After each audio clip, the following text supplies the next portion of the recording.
당신의 마음을 소중히 여기는 안산 단원 FM.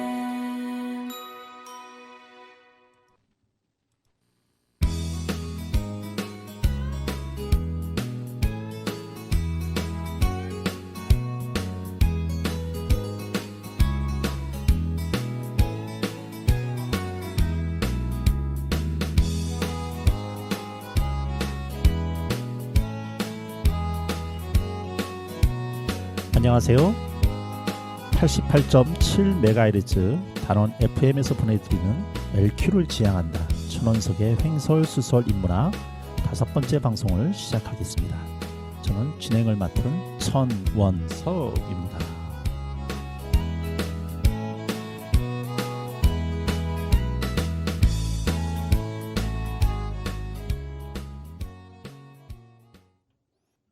우리가 동화로 읽는 조나단 스위프트의 걸리버 여행기는 완역본이 아니라 대부분 교훈 축소판입니다. 축소판은 마치 동물원 안에 호랑이 보는 듯 애교스러운 재미가 넘치지요. 그러나 완역판은 야생 호랑이를 보는 것과 같습니다. 조나단 스위프트는 이 작품에서 가공의 모형 사회를 빌어서 왕족의 교만, 정치의 부패, 정당과 종파의 무의미한 싸움, 학문의 편협, 재판의 불공평, 교육의 무능 등등 당시의 사회시대상을 비판하고 있습니다. 한마디로 모든 분야에서 본질이 사라지고 비본질이 득세하는 상황을 묘사하고 있다고 볼 수 있겠지요.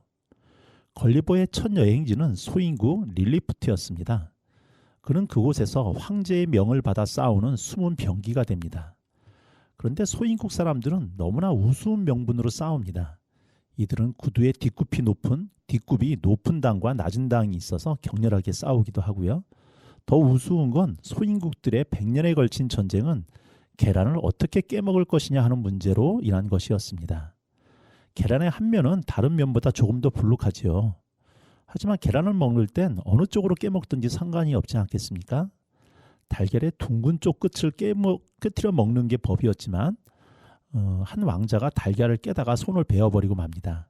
그 이후 좁은 방향 끝을 깨도록 강요하는 법이 제정되면서 그에 반대하는 사람들이 이웃나라의 세력을 키워서 반란과 전쟁을 일으키게 됩니다.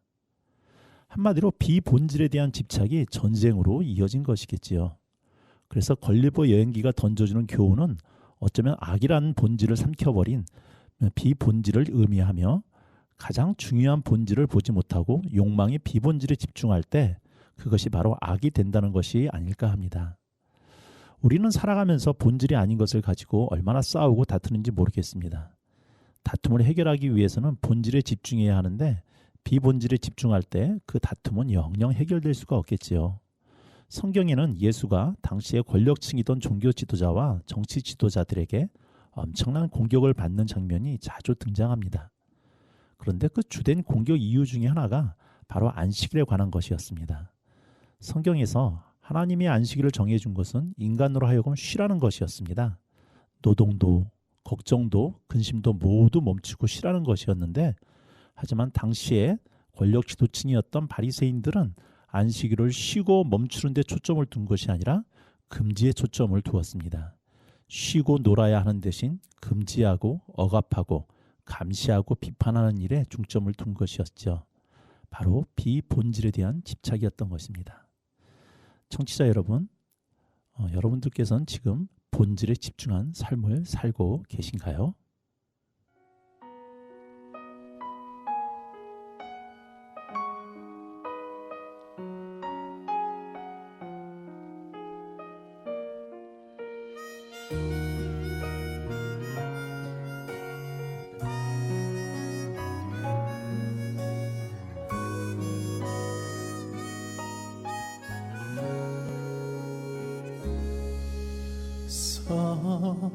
살아도 사는 게 아니래 너 없는 하늘에 참 없는 감옥 같아서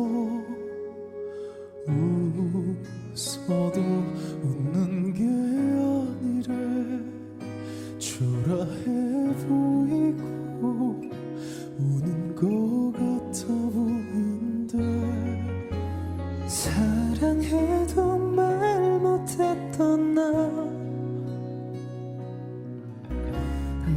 내색조차 할 수 없던 나 잠이 드는 순간조차 그리웠었지. 살다가 너 힘들 때 나로 인한 슬픔으로 후련할 때까지 울다가 너 지칠 때 저 힘들면 단 한 번만 기억하겠니. 살다가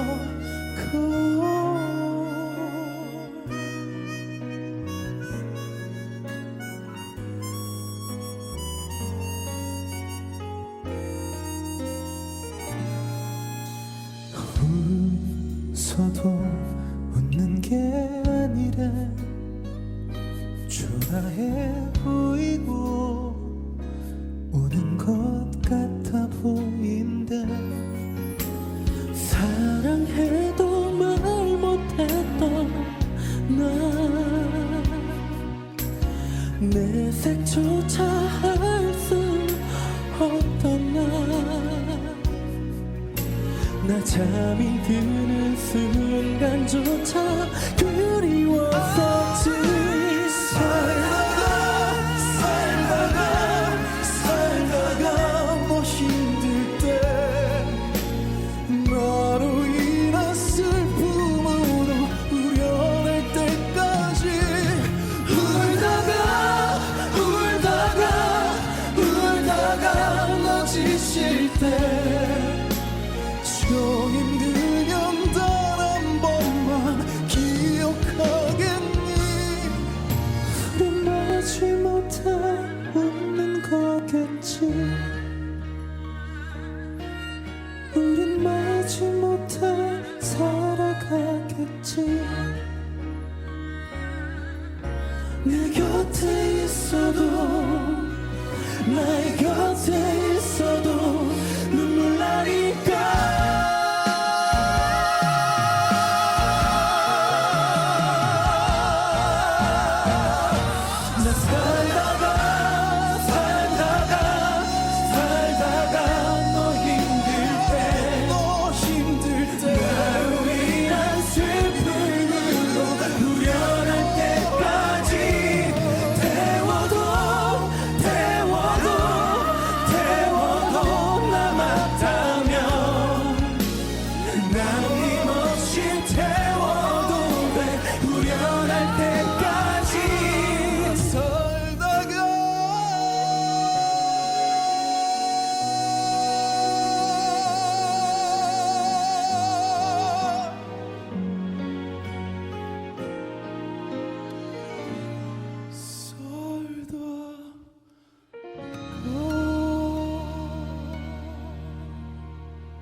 SG 워너비의 살다가였습니다.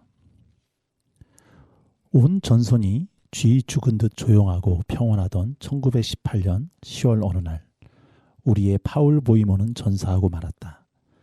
그러나 사령부 보고서에는 이날 서부전선 이상 없음이라고만 적혀 있을 따름이었다. 이 문구는 에리라미아 레마르크의 서부전선 이상 없다 중에 나오는 구절이옵니다.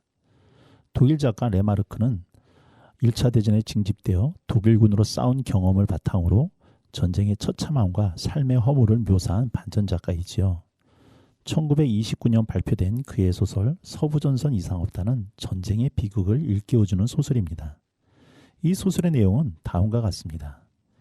1차 세계대전 중 한 독일 교사의 조국이 부른다라는 연설에 감명받아 주인공 파울 보이모를 비롯한 그의 고등학교 친구들 7명은 전쟁에 직접 참전할 것을 결심합니다.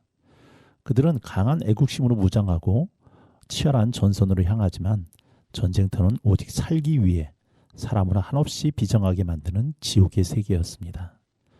전투가 시작되며 총알바지로 내몰린 보이머는 하나씩 죽어가는 그의 친구들을 바라보며 참호 속에서 이렇게 고뇌합니다.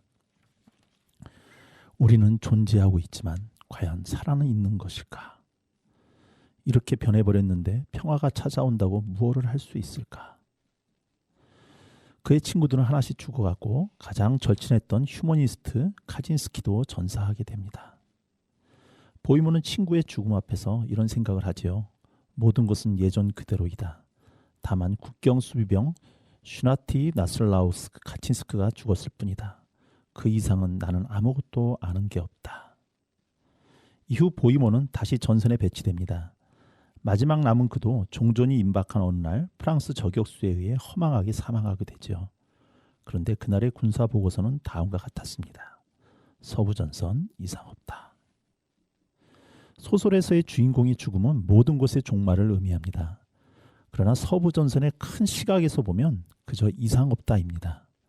역사에는 파울 보이모의 죽음이 기록되지 않고 그를 포함한 전사자의 숫자만 기록될 뿐입니다. 소설의 문체는 주인공 보이모의 1인칭 시점으로 진행되다가 맨 마지막에는 냉철하게 3인칭 시점으로 바뀌지요. 그러면서 냉랭하게 말하고 있는 것입니다. 서부전선 이상 없다고요. 우리들의 죽음도 아마 그러할 것입니다. 우리들이 죽는 날에도 버스와 지하철은 여전히 달릴 것이고 스타벅스의 커피도 계속 잔을 비울 것입니다. 한 우주를 품고 살았던 사람이 죽어도 서부전선, 동부전선은 이상이 없습니다. 이것을 삶의 허무라고 이야기할 수 있겠지요. 사는 것도 죽은 후에도 허무입니다. 하지만 그렇다고 우리의 목숨마저 정말 가치 없는 것일까요? 정말 전쟁의 가장 본질은 무엇이었을까요? 이상은이 노래합니다. 삶은 여행.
네, 이상은의 삶은 여행이었습니다.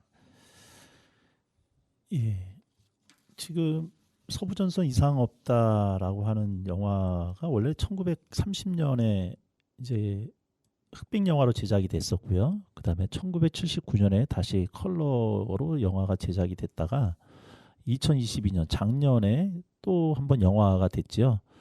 그래서 요거는 이제 넷플릭스에서 지금도 방영하고 있어서 이제 찾아볼 수가 있는데 필릭스 카머러가 주인공인 파울 보이모를 맡아서 열연을 했습니다. 한번 살펴보시면 좋지 않을까 싶습니다.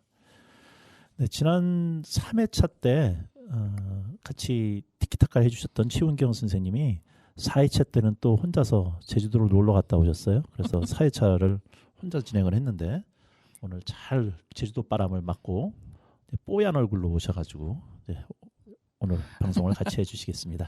네, 인사 한번 최은경입니다. 해주시죠. 네, 반갑습니다. 제주도 재밌으셨어요? 네. 네, 좋습니다. 오늘 제주도에서 받아온 그 길을 가지시고 오늘 이야기를 좀 부탁을 드리겠습니다. 네. 서부전선 이상 없다 책이나 혹시 영화 보신 적 있으신가요? 못 봤습니다. 뭐 내용은 대충 알고 계시죠? 네. 좀 전에 들어서요. 예. 저는 네.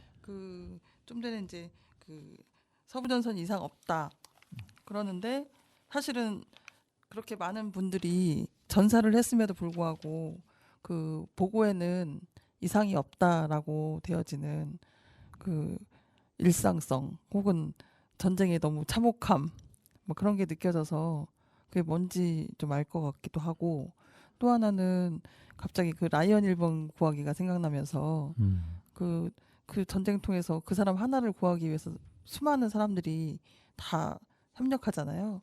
그것도 생각나는데 그 사람의 존엄이 그냥 참혹하게 무너지는 그 전쟁의 지금 러시아나 우크라이나가 계속 하고 있잖아요. 지금 1년 가까이. 그러면서 전 세계적으로 지금 경제적으로도 막 영향이 끼치고 그러니까 다양한 생각들이 좀 듭니다. 네. 이제 뭐 작품은 각자가 어떻게 있느냐에 따라서 다가오는 것도 또 그 작품에서 파악하는 것도 좀 틀리겠죠. 어떤 분들은 서부전선 이상 없다의 그 어떤 허무함, 그러니까 사람이 죽었는데 이 세상은 전혀 관계없이 돌아가요. 나는 이렇게 아파서 죽겠는데 이 세상은 똑같이 돌아가는 거죠. 버스는 가야 되고 스타벅스의 커피는 계속해서 없어지고 팔리고. 네. 내가 죽어도 세상은 미동도 하지 않죠. 오늘 아침에 뉴스를 들었는데 송파 세자매 죽음이 9년 전에 있었는데 오늘도 인천에서 70대 어머니와 40대 딸이 생활고를 피곤하다가 미안하다고 하는 유서를 남기고 또 돌아가셨다라고 하는 걸 보면서 누군가는 이 세상에서 그렇게 비참하게 죽어가는데도 불구하고 우리는 오늘도 배고파서 밥을 먹어야 되고 또 미스터 트롯을 보면서 또 재밌게 웃으신 분들도 계실 거고 뭐 여러 가지 상황들이 일상은 그렇게 돌아가는 곳이죠. 그런 것 속에서 허물을 느끼기도 하지만 또 한편으로는 정말 본질이 무엇인가라는 생각을 저는 이 작품을 볼 때마다 늘 합니다. 과연 전쟁을 왜 하는 것이었을까? 전쟁의 본질은 무엇이었을까? 결국 누군가를 행복하게 만들고 누군가가 행복한 삶을 약속하면서 전쟁을 일으켰는데 과연 그 전쟁에 참여했던 자들은 그렇게 죽어가면서 이름도 없이 아무런 의미도 무가치하게 죽어가는 그것이 과연 전쟁의 본질과 어떤 관계가 있을까라는 생각을 저는 좀 하게 됩니다. 처음에는 뭔가 목적이 있었을 텐데 왜 싸우다 보면 자기가 왜 싸우고 있는지 모르는 지경에 빠지는 일들이 우리가 살다 보면 굉장히 많잖아요. 그렇죠. 그런데 지금 아까 말했던 그 우크라이나 전쟁 같은 경우도 처음에는 분명히 뭔가 이유가 있었던 것 같은데 지금은 저들이 왜 저렇게 오랫동안 질질 끌고 있지? 라고 하는 전 세계 사람들로부터 동의를 받지 못하잖아요. 때로는 그 전쟁이 동의를 받을 때가 있단 말이죠. 아, 저건 싸울 수밖에 없겠구나 라는 어떤 정당성이 좀 느껴지는 전쟁이 있는가 하면 아, 이거는 너무 지난하다. 이제는 그만둘 때도 됐는데 저 사람들이 이유 없이 저렇게 끌고 있는 이런 그러면은 거기서 죽어가는 거는 그냥 일상의 가장 약한 민중들이잖아요. 그런 일은 좀 없었으면 하는 게 저의 바람이고 전 세계 사람들의 생각일 것이라고 생각합니다. 예, 그 전쟁이라고 하는 것은 한 나라가 망하기도 하고 뭐 진짜 망할 수도 있는 커다란 일이잖아요. 그래서 그런 전쟁을 일으킬 때는 결국은 그 국내에 있는 많은 국민들이 동의가 되지 않으면 그렇죠. 그래서 한 총화로 모아가지고 전면전을 해야 이길까 말까 한 거기에는 어마어마한 어떤 명분이 붙단 말이에요. 거대한 명분이 붙는데 근데 그런 거대한 명분의 이름 때문에 그 안에 있는 개개인의 존엄은 사라져 버린다라고 사라지죠. 하는 네. 거죠. 우리나라 같은 경우도 예전에 뭐 지금도 멀지 않지만 스포츠 엘리트 스포츠를 이야기할 때 금메달이라고 하는 거대한 명분의 선수들의 삶과 그들의 인격은 다 무시돼야만 되는 선진국 인류 국가가 되기 위해선 예를 들어서 88년도 서울 올림픽을 하기 위해서 그 당시에 판자촌 사람들을 싹 다 밀었죠. 밀어내버리고 네. 그런 거대한 명분 속에서 개개인의 존엄성이 무너져가는 이런 것들 과연 그 88 올림픽의 본질이 무엇인가? 선진국의 본질이 무엇인가? 그 새로운 도시를 만들기 위해선 그까지 동물쯤, 그까지 식물을 하나쯤 없애버리는 게 이게 뭐가 중요할 것인가라고 하는 구체적인 삶들이 그러니까 그게 식물이든 동물이든 사람이든 그 각각의 다 존엄들이 지켜지는 사회가 건강한 사회라는 생각이 듭니다. 그렇죠. 그런 게 어떻게 보면 우리가 진짜 꿈꾸는 정말 인류 도시고 선진국 도시일 텐데 그렇지가 않다라고 하는 게 우리의 비극이고 또 어떻게 보면 우리는 그거에 알게 모르게 동화되고 동의하고 있는 그래서 하나의 어떤 거대한 명분이 있으면 그 명분에 대해서 태클을 거는 목소리를 높이는 사람들을 향해서 우리는 비난하고 네, 불편해하죠. 불편해하고 네. 대표적으로 지금 그 장애인들 그렇죠. 예, 네. 지하철 그 뭐라 그러죠?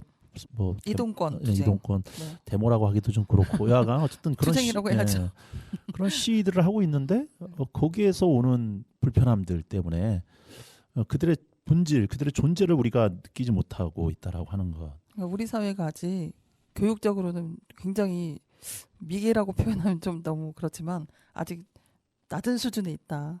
예를 들면 독일이나 프랑스나 영국이나에서 뭐 우리나라로 말하면 한국노총, 뭐 민주노총 이런 분들이 총파업을 한다 하면 초등학생까지 다 나와서 당연히 동조되는. 왜냐하면 나의 엄마 아빠가 다 노동자이기 때문에 그렇게 인정되는데 우리나라 사회는 이상하게도 노동자와 근로자가 다르더라고요. 왜 그 표현에 있어서 다른 건지 고민해 봐야 할 시점이 왔다는 생각이 듭니다. 예.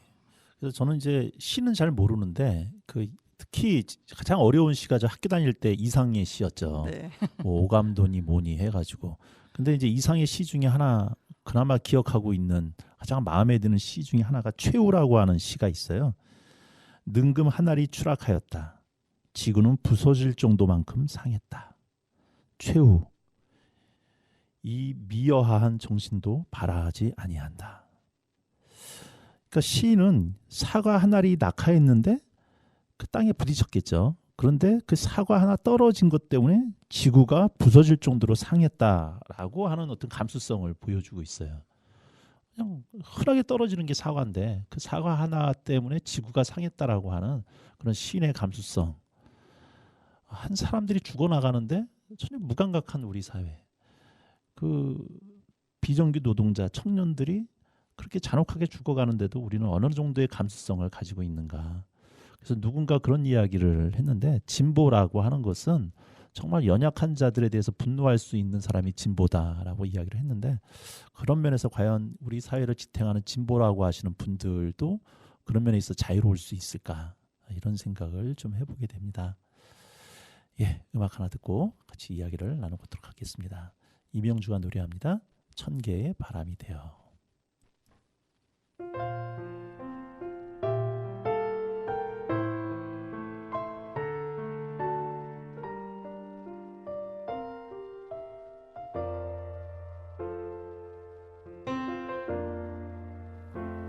나의 사진 앞에서 울지 마요. 나는 그곳에 없어요. 나는 잠들어 있지 않아요. 제발 날 위해 울지 말아요. 나는 천 개의 바람 천 개의 바람이 되었죠. 저 넓은 하늘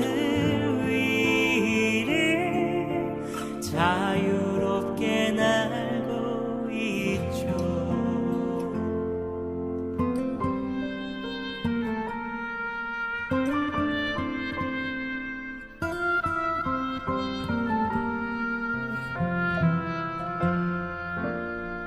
가을에 곡식들을 비추는 따사로운 빛이 될게요. 겨울엔 다이아몬드처럼 반짝이는 눈이 될게요. 아침엔 종달새 되어 잠든 당신을 깨워줄게요. 밤에는 어둠 속에 별 되어 당신을 지켜줄게요.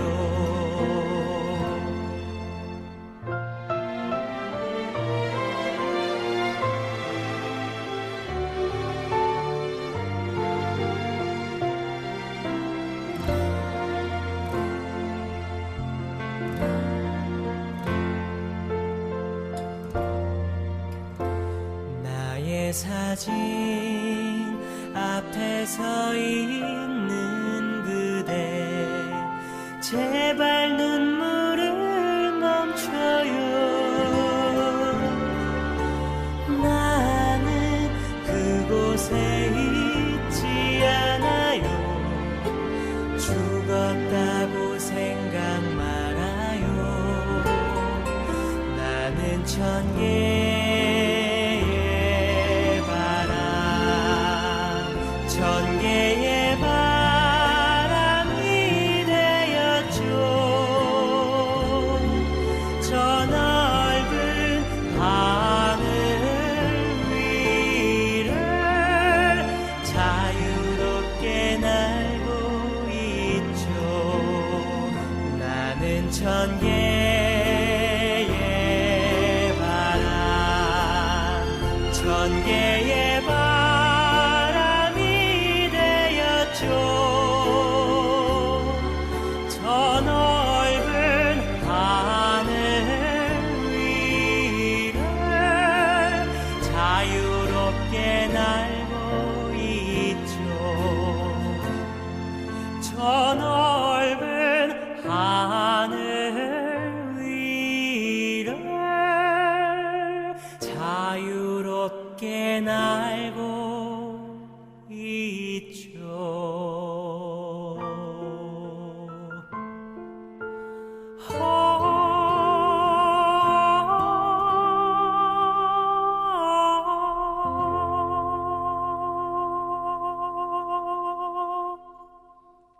네, 이명주의 천 개의 바람이 되어. 아 진짜 이렇게 노래 잘하시는 분들 보면 정말 부러워요. 이 목소리 진짜 천상의 목소리다. 아니 이게 하늘이 너무 불공평한 것 같지 않아요? 이렇게 목소리도 좋으면 좀 잘생기지라도 않았으면 좋겠는데 잘생기고 목소리도 좋고 왜 이렇게 하늘은 불공평한지. 목소리는 선생님도 좋으시잖아요. 네, 그냥 그래서 오고 가는 덕담 속에 깔리는 나와 너. 네, 좋습니다. 오늘 사실은 저 지금 녹음하는 이 시점이 2월 3일인데요. 이제 세월호 구조기가 4월 16일에 이제 기억식이 올해는 그 주말이에요. 그렇구나. 그래서 좀 다른 해보다 시민들의 참여를 좀 많이 이끌어내자 하는 게 지금 현재 모토거든요. 그럼 얘기 좀 해주시죠. 예, 그래서 또 이 노래가 나오니까 갑자기 생각이 좀 나네요. 그래서 이 청취자들도 이 지금 방송을 좀 들으시면서 아 내가 4.16 때 어떤 행동을 할까, 어떤 생각할까 미리 조금씩 마음에 담아두시면 어떨까. 또 내년은 10주기거든요. 그래서 여러 가지 행사들이 준비가 되고 있습니다. 그런데 또 최근에는 12구 참사도 같이 있었기 때문에 지금 이태원 참사는 세월호 부모님들한테 많은 걸 좀 의지하면서 지금 함께 가고 있거든요. 그런 상황들을 좀 기억해 두시고 알아두시면 좋겠다. 그런 말씀을 드리고 싶네요. 이번 주 토요일 날 물론 이제 이 방송을 들으시는 청취자 입장에서 지나간 날짜가 되겠지만 예. 네, 100일입니다. 100일 일자. 네. 근데 서울에서 광화문 광장 허락을 안 하겠다고 예. 얘기 나왔다고 그래서 그러죠. 지금 굉장히 예, 누구를 위한 정부인가라고 하는 생각 떨쳐버릴 수가 없습니다. 안타깝습니다. 정말. 예, 지난주에 저 혼자 방송을 하면서 토끼 개묘년 이야기를 가지고 이야기하다가 이제 토끼와 거북이 이야기를 넘어갔고 토끼전 이야기를 했는데 좀 혼자 하다 보니까 시간이 좀 모자랐던 생각이 들어서 오늘 그 얘기를 좀 같이 조금만 더 나눠봤으면 좋겠다는 생각이 혼자서 좀 듭니다. 많이 떠드셨더라고요. 저도 몰랐습니다. 라디오 그렇게 하시면 안 돼요. 저도 몰랐습니다. 하고 났더니 맨 마지막 부분은 한 15분 정도로 혼자 네. 이야기하고 있더라고요. 청취자분들 돌립니다. 저쪽으로. 예, 들으시다가 아마 중간쯤 끊으시지 네, 않을까? 그랬을 거예요. 네.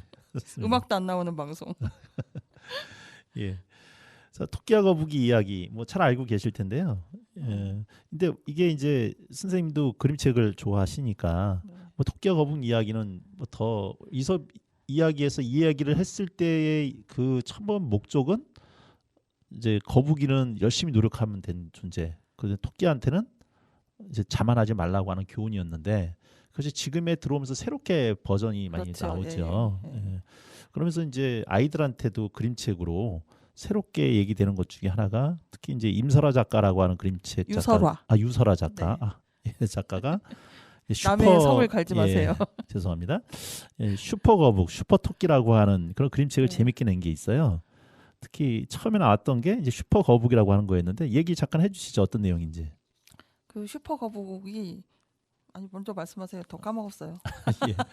이제 거북이가 이기고 나니까 음. 이제 많은 사람들이 뭐 이제 짐승들이었지만 사람으로 의인화시켰으니까 스포트라이트를 받는 거죠. 방송국에 와서 취재하고 막 행가래도 하고 그런 상태에서 거북이가 으쌰으쌰 하는 거죠. 방송도 나오고 사람들이 네, 환호해주고 한마디로 떴죠. 네, 네. 떴죠. 네. 그런데 거북이가 그렇다고 진짜 빨리 달리느냐 그런 존재는 아니었어요. 그러니까 사람들이 조금씩 좀 뭐라 그럴까 그런 환호성 속에 제가 진짜 빠른 거야라고 하는 그런 의심을 의심. 조금씩 하게 되죠. 그랬더니 거북이가 내가 사람들의 그런 눈초리에서 벗어나기 위해서 정말 내가 노력을 해야지. 그래서 책도 보고 연습도 하고 그렇게 지단한 노력을 통해서 진짜 빠르게 달리게 되고 다시 한번 토끼랑 재경주를 하게 됩니다. 그래서 진짜 경주를 하니까 그 빠르게 연습한 것 때문에 토끼를 앞서가게 돼요. 그런데 가다가 보니 토끼처럼 똑같이 지쳐서 잠이 들게 되고 결국은 토끼가 이기게 된다. 그리고 나서 거북이는 어떻게 되었을까는 이제 이야기가 나오지 않는데 그 뒷이야기는 작가로 하여금 독자들로 하여금 상상하게 만드는 내용이었어요. 그리고 나서 두 번째 나온 게 슈퍼 토끼라고 하는 또 책도 나와버렸어요. 그 이야기는 그 얘기를 한번 직접 해주시죠. 슈퍼 토끼 이야기는. 슈퍼 토끼는 지금 제 앞에 책이 있는데요. 이 토끼가 이제 그 다음 이야기네요. 그래서 뭐라 하니? 이제 그 거북이는 거북이 이야기가 흘러갔고 네. 토끼는 토끼 이야기가 흘러가는 거죠. 토끼는 제빨라라는 이름인데요. 영화에서처럼 괴물이 나타나 온 도시를 통째로 없애버렸으면 좋겠어. 아예 온 세상이 통째로 사라져도 좋겠다 싶었지 하면서 다시 자기도 심기일전에서 다시 지금 해보려고 하는 것 같아. 근데 자기는 절대 이 표지에 보면 뛰지 말자예요. 이 사람의 모토가. 그러니까 이제 네. 토끼는 지고 나니까 모든 스포트라이트가 거북이한테 가니까 낙심하는 거죠. 그러니까 달리는 것 자체가 이제 너무 시샘도 나고 그러니까 너무 낙심해가지고 나는 절대 달리지 않을 거야. 그래서 이제 달리지 않으려고 노력을 하는 거죠. 그래서 달리기와는 전혀 무관한 삶을 살겠다. 그런데 어느 날 갑자기 어떤 길을 가는데 마라톤 대회에 자기도 모르게 합류하게 되면서 그러면서 자기도 모르게 달리게 되고 무작정 달리게 되네요. 무작정 달리게 되고 그러면서 맞아 나는 달리는 존재야 라고 해서 자기의 존재 근거를 찾는다라고 하는 게 이 내용의 슈퍼토끼의 내용이었죠.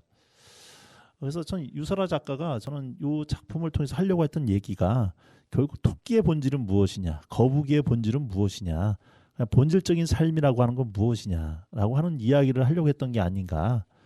어린이의 그림책 치고는 상당하게 좀 철학적인 이야기를 좀 던지고 있더라고요. 거북이가 토끼랑 육지에서 달리기 대회를 한다. 거북이의 본질에 맞지는 않겠죠. 그래서 자기다운 삶, 그러니까 본질에 충실한 삶, 자기다운 삶을 산다는 게 무엇인가라고 하는 것을 유설아 작가는 그림책을 통해서 이야기를 하는데, 근데 최은경 선생님은 생각해 보면 우리 사회가 그 실패를 잘 인정해주지 않고 실패하는 삶에 대해서 너무 다시 회복될 때까지 그 회복 탄력성 그런 것들을 기다려주지 않는 이 빨리빨리 이 문화가 때로 뭐 그 문화가 좀 좋은 영향을 끼친 것도 분명히 있지만요. 이런 데에서 보면 그 아이들을 기다려주지 못하는 부모들, 그다음에 뭔가 실패했을 때 네가 그럼 그렇지라고 생각하는 그런 식의 표현들, 이런 것들이 아이들로 하여금 한번 좌절하게 하면 다시 일어나기가 너무 힘든 그 회복 탄력성을 못 배우게 하는 것 같다는 생각이 되게 많이 들었어요. 예. 뭐 그것도 이제 이 작품을 읽어나가는 하나의 또 다른 또 관점이 되지 않을까 싶은데, 제가 읽었던 독법은 이제 말씀드렸던 것처럼 토끼는 달릴 때 행복하고 그죠? 거북이는 물에서 있을 때 행복한데, 그런 삶을 살지 못하고 남들의 시선, 남들의 어떤 환호, 그런 거에 취해서 자기의 본질적인 삶을 살아갈 때 얼마나 불행한지를 이야기하고 있다라고 저는 이 책을 그렇게 읽었어요. 그 약간 연예인들 생각도 나더라고요. 네. 네. 너무 화려하고 남들이 보기에 굉장히 막 재미있는 삶을 살 것 같은 그런 생각이 들지만, 때로 이제 어른이 된 저의 입장에서 하루 종일 자기 코너 그 잠깐을 위해서 하루 종일 기다려야 하고, 그 뒤에 있는 모습들은 사람들이 잘 못 보잖아요. 네. 그런데 가끔씩 나와서 이제 그분들이 하는 말씀을 들어보면 하루 종일 기다려야 하고, 자기 씬 하나 찍으려고 뭐 1박 2일을 그냥 대기하기도 하고, 뭐 슈퍼 그 급이 스타급이 되지 않은 한은 거의 그런 삶을 산다고 해요. 네. 또 슈퍼스타라고 해도 어떤 분들은 그렇게 하시지요. 여러 가지 상황상. 근데 우리가 대중이 보는 거는 그냥 화려하고 멋있는 모습, 스포트라이트를 받는 모습만 보는 그런 것들에 대한 이야기를 이 슈퍼거북이나 슈퍼토끼에서 또 은유하고 있지 않나 하는 네. 생각도 듭니다. 그런 면에서 최은경 선생님은 자기 자신으로 살아가고 계신다고 생각하세요? 최대한 그러려고 합니다. 왜냐하면 좀 다른 모습을 보이려고 하잖아요. 그럼 몸이 힘들어요. 네, 그리고 자연스럽지가 못해요. 그리고 자꾸 나를 뭔가 다른 것으로 대변하려고 하고, 원래 일상의 용어가 아닌 뭔가 꾸민 용어를 하려고 하다 보면 그 자기 입말에서 나온 소리가 안 나오거든요. 행동도 마찬가지고. 그래서 그냥 앞과 뒤가 똑같은 삶을 살아야 제 몸이 가장 편한 것 같아서 저는 좀 과하게 그렇게 살고 있다고 생각합니다. 불편해하시는 분들은 없으세요? 불편한 사람 있겠죠. 네, 있을 거라고 생각합니다. 네. 그렇지만 저는 그게 몸에 배어서 그렇지 않은 사람을 대했을 때 또 저는 불편하더라고요. 그게 보일 때. 예. 그러니까 우리는 다 자기 자신으로 살아야 된다는 명제는 아는데, 자기 자신으로 산다는 게 도대체 어떻게 사는 것이 자기 자신으로 산다는 것 자체가 너무 어려운 것 같아요. 또 하나의 문제는 자기와 다른 사람들을 그 인정하는 법을 그걸 훈련받아야 되는 것 같아요. 이제 여러 단체나 뭐 이런 공간에서 생활을 해보면 저하고 다른 성향의 사람들, 전혀 성격이 반대인 사람들, 뭐 반대라고 하는 거가 어떤 의미일지 또 갑자기 생각이 되는데, 하여튼 다른 사람들 저하고 조금씩, 그다음에 가족에도 있잖아요. 사실은 그렇죠. 가족에도 제가 낳은 자식인데 3명이 다 다르거든요. 그럴 때 엄마가 어떻게 그 아이들한테 대해야 하나 하는 것에 대한 것이 항상 숙제예요. 네, 어떤 아이는 엄청 밝고, 또 어떤 아이는 조용하고, 어떤 아이는 말이 많고, 어떤 아이는 뭔가를 설명해도 간단하게 그냥 요점만 이야기하고, 더 깊이 있게 듣고 싶은데 걔는 그게 다 끝이고, 어떤 아이는 그렇게까지 디테일하게 안 해도 되는데 엄청 이렇게 지지분한 많은 이야기를 하는 아이가 있거든요. 근데 그런 것들이 삶에서도 많이 만나게 되는 것 같아요. 그러니까 이제 각자는 자기만의 보폭이 있어요. 자기 삶의 보폭이 있는데, 남하고 같이 걸어가려고 하다 보면 남의 보폭에 내 보폭이 맞춰줘야 되는 부분이 맞춰줘야 있죠. 되고, 그러다 보면 이제 스텝이 꼬이게 되는 거죠. 네. 그러다 보면은 내가 휘청휘청 되게 되고, 그러면서 따라는 가겠지만 이렇게 같이 가는 게 즐겁지가 않고 쫓아가야만 된다라고 하는 어떤 강요 의식 뭐 이런 것들 때문에 스스로를 막 재촉해야 되고 이런 것이 우리의 삶이 아닐까라는 생각이 좀 드는데 그래서 중요한 것은 내 보폭이 어느 정도인가 나는 어느 정도의 보폭으로 갈 때 가장 편안하게 걸을 수 있는가를 알아야겠죠. 그걸 파악해야 되는데 우리 사회는 그런 것들을 파악할 수 있을 만한 어렸을 때부터의 교육이라든가 환경이 참 되지 않는 거라는 생각이 좀 들어요. 끊임없이 무언가를 가지고 남과 비교하게끔 만들고 그래서 그 설정해 놓은 기준에 내가 맞추지 못하면 그것이 정답이기 때문에 나는 뭔가 뒤떨어진 사람, 나는 뭔가 모자른 사람으로 규정짓는 그런 것들이 예전에 제가 그 TV 광고 중에 이제 뭐 우리나라 자동차 뭐 가장 큰 데야 뭐 현대나 기아겠지만 그 중에 한 차종 뭐 얘기해도 되지 않을까 싶은데 네. 그랜저 광고예요. 그 30대 젊은 두 남자가 만났어요. 그럼 나레이션이 나오는데 오늘 친구를 만났다. 친구가 나보고 어떻게 사느냐고 물었다. 나의 대답은 이거였다. 그러면서 뭘 딱 누르냐면 그랜저 옆에 차를 삐걱삐걱 누르는 거죠. 친구가 너 궁금하네. 요새 어떻게 살아? 오랜만에 만났는데 그랬더니 나 이렇게 살아 하면서 누르는 게 그랜저가 빨빨짝 나 그랜저 타는 사람이야. 그거 못하면은 굉장히 루저같이 보이는. 그렇죠. 그랜저라고 하는 차 컨셉을 그렇게 성공한 사람이 타는 차로 컨셉을 잡았는데 그걸 보면서 아 그랜저를 타지 못하면 나는 성공하지 못한 사람이야라고 하는 은연중에 그렇게 깔려버리는. 저는 그 광고를 보면서 야 정말 나쁜 광고다라는 생각을 좀 했어요. 그게 슬프네요 갑자기. 그게 광고 효과적인 건 어떨지 모르겠지만 개인적으로는 참 안 좋은 광고다. 생각해보면 대한민국이 너무 과도하게 경쟁 사회예요. 초경쟁 사회죠. 네. 그래서 그 토끼와 거북도 지금 그 경쟁의 구도로 우리 학부모들이나 아이들한테 읽어줄 때 엄마들이 그런 관점을 이제 예전에는 좀 그랬는데 지금에 와서는 좀 덜 하죠. 엄마들이 다른 시각으로 많이 보고 있기 때문에 많이 나아지긴 했다고 하지만 그럼에도 불구하고 내 아이는 앞서갔으면 좋겠는 그게 분명히 엄마들한테 깔려 있거든요. 그러니까 이 아까 얘기했던 유설아 작가의 그 토끼 거북이라고 하는 것도 거북이가 이겼어. 그러니까 많은 사람들이 스포트라이트를 받고 그 거북이한테 스포트라이트 해주고 거북이도 그것이 신나서 다니다가 근데 자기가 실제로는 빨리 자기가 실제로 노력해서 이긴 게 아닌데 그 남들의 시선과 찬사에 자기를 맞추려고 한마디로 자기 보폭을 잊어버린 거잖아요. 그래서 끊임없이 노력을 했는데 결국은 그랬을 때 거북이는 과연 행복할까? 나중에 그 졌다라고 하는 것 때문에 그 사람들 스포트라이트에서 멀어진 것 때문에 불행했을까? 아니면은 거꾸로 자기의 본질 이제는 그 스포트라이트에서 벗어났기 때문에 자기의 삶을 찾아서 이제는 행복해졌을까? 그래서 이제 작가는 그 얘기를 안 하고 뒷부분을 독자들한테 맡기거든요. 그래서 이거를 가지고 이야기를 하다 보면 두 부류로 나눠져요. 정말 불행해졌을 것이다 라고 얘기하시는 분들도 있고 강제적이지만 자기의 본질을 찾았기 때문에 이제 행복할 것이다. 그렇게 이제 두 가지 뒷이야기를 그리는데 나눠지더라고요. 최윤경 선생님은 어떻게 됐을 것 같아요? 저라기보다는 그 요즘에 우연히 그냥 TV 돌리다가 봤는데 그 이효리가 나오더라고요. 네. 그 이효리를 보면서 제가 가끔가다 많이 느끼는데 그 탑 스타에 올랐던 사람이잖아요. 네. 그런데 효리가 그렇게 말을 했어. 이효리가 자기가 예전에는 아주 탑이었고 뭐 주변에 있는 스태프들한테도 굉장히 자기 지금 생각해 보니까 말을 함부로 했던 시절이 있었던 것 같대요. 그런데 지금 생각해보면 굉장히 부끄럽다. 그 부끄러움을 알게 된 것이 참 감사하기도 하고 그래서 다시 만나게 되면 그 사람들한테 항상 정중하게 대하고 인격적으로 대하려고 이제는 노력을 한다. 그런데 다 만날 수는 없잖아요. 그만두신 분들도 있을 것이고 그러니까 지금 만나는 사람들한테는 그렇게 대하지 않는다는 거예요. 그리고 자기가 이제는 엄청난 톱스타가 아니잖아요. 이제는 또 새로운 아이돌과 그런 사람들이 나왔는데 그때 그 아이돌을 만났을 때 자기는 다시 낮은 자세로 인사를 한다는 거예요. 지금 그 사람들이 스타니까. 그러면서 자기가 내려오는 방법을 서서히 배우고 있다. 아직 다 못 배웠지만 그 과정에 있다라고 얘기하는데 그 모습이 너무 아름다워 보였어요. 근데 쉽지 않거든요. 그렇죠. 네.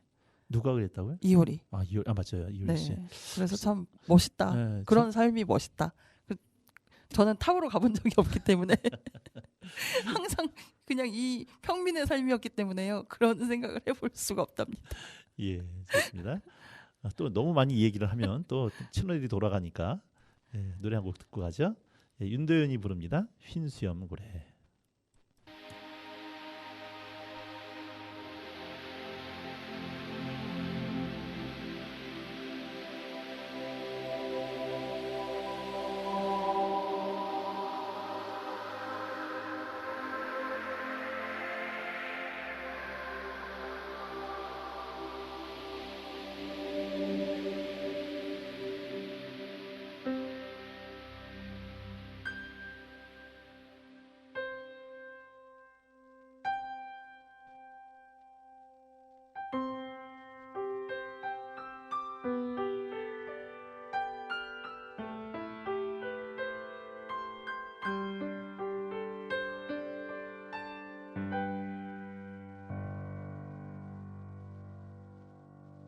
작은 연못에서 시작된 길 바다로 갈 수 있음 좋겠네. 어쩌면 그 험한 길에 지칠지 몰라. 걸어도 더딘 발걸음에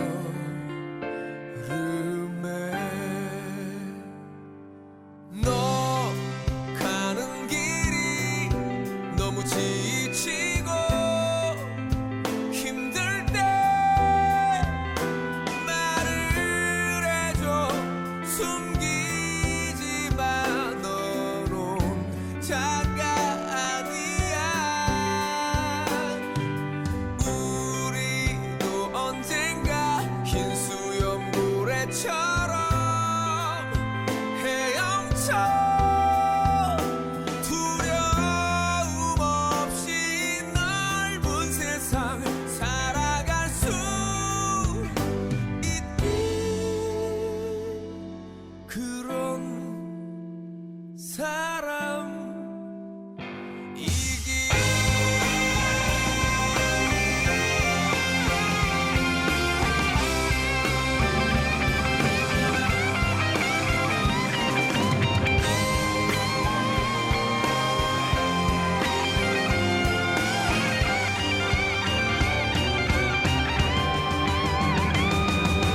더 상처받지마. 이젠 울지마. 웃어봐.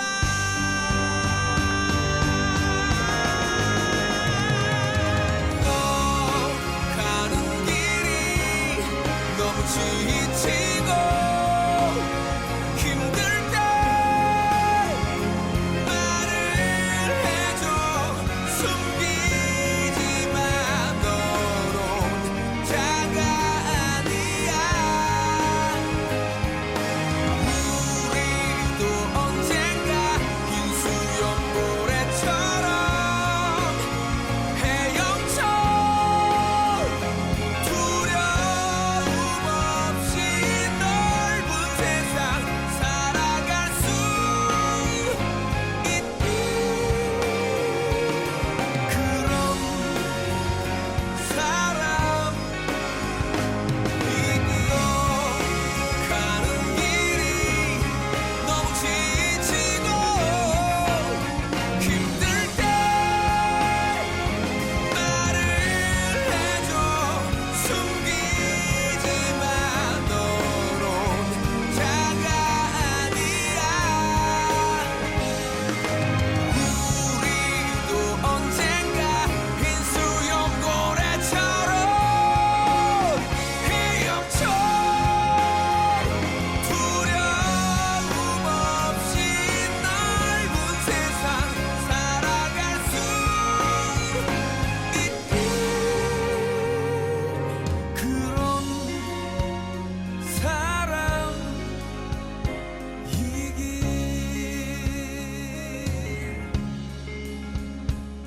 그런 사람이기.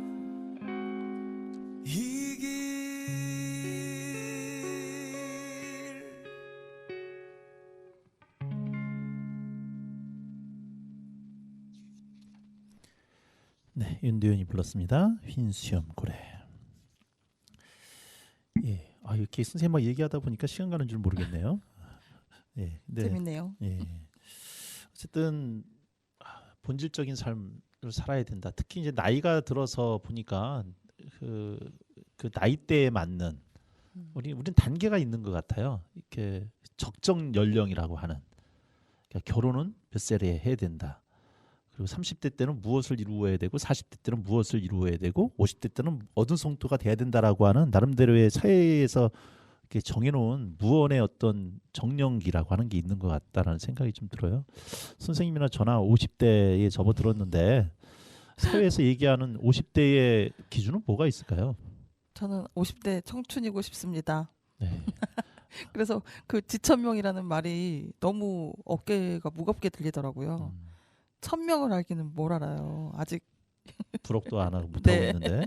부록은커녕 아주 심각합니다. 이립도 못했어요. 예. 그래서 이제 공자의 시대에 그 만들어 놓은 그 용어들은 이제 조금씩 뒤로 이렇게 착착 밀려서 가야 되지 않을까 하는 생각도 들고. 실제적으로 공자 네. 시대 때의 평균 수명하고 그렇죠. 예, 네. 따져보면 거의 지금 1.2 내지 1.3을 곱하라고는 하더라고요. 더 해야 될 것 같아요. 그래서 뭐 유엔이 정한 거는 좀 요즘에 청년을 이제는 59세까지 해야 된다 뭐 이런 말들도 있더라고요.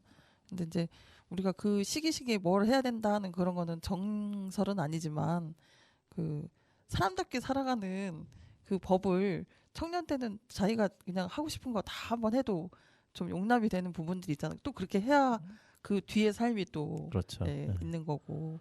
그런데 50대에 그러고 있으면은 웃기잖아요. 근데 그러고 싶을 때가 있어요. 그렇죠. 어쨌든 이 사회가 규정해 놓은 거기에 우리가 구태여 이제 맞춰 살 필요는 없을 것 같다. 네.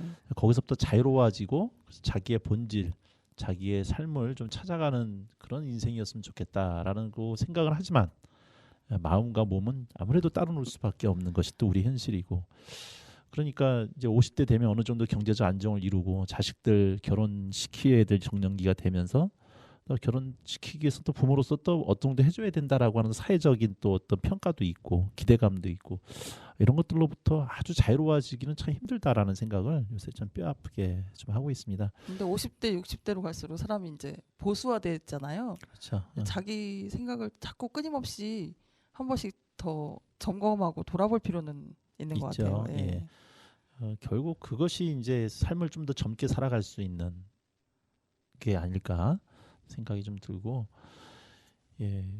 그래서 왜 우리는 내 본질적인 삶을 살아가지 못하는가? 결국 제가 내리는 결론은 끊임없는 비교의식이다.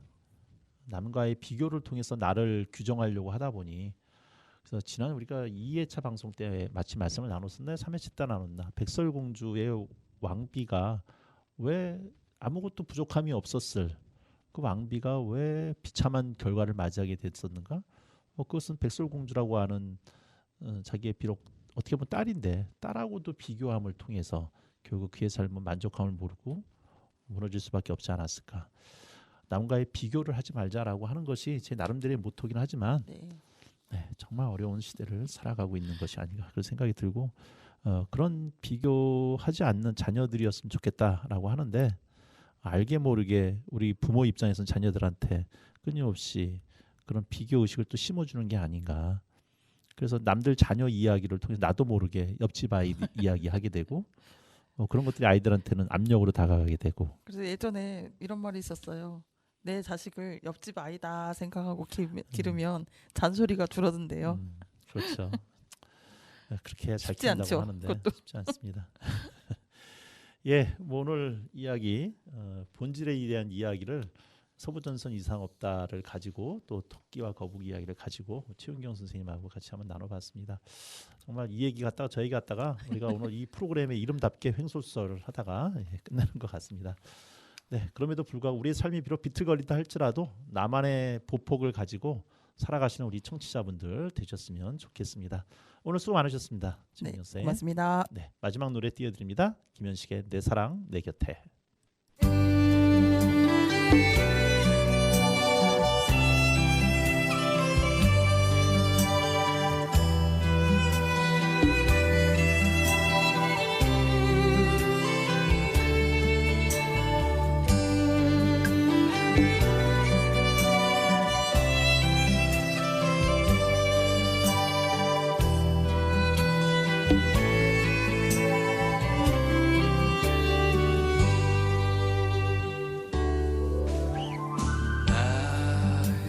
사랑이 떠나가는 날이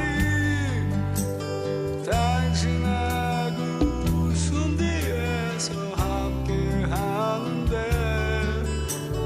절이 없는 욕심에 그 많은 미련에 당신이 있는 건 아닌지 아니겠지요. 시간은 멀어 집으로 향해 가는데 약속했던 그대만은 올 줄을 모르고 애써 웃음 지으며 돌아오는 길은 왜 그리도 낯설고 멀기만 한지. 저 여린 가지 사이로 혼자인 날 느낄 때 이렇게 아픈 그대 기억이 날까. 내 사랑 그대 내 곁에 있어줘. 이 세상 하나뿐인 오직 그대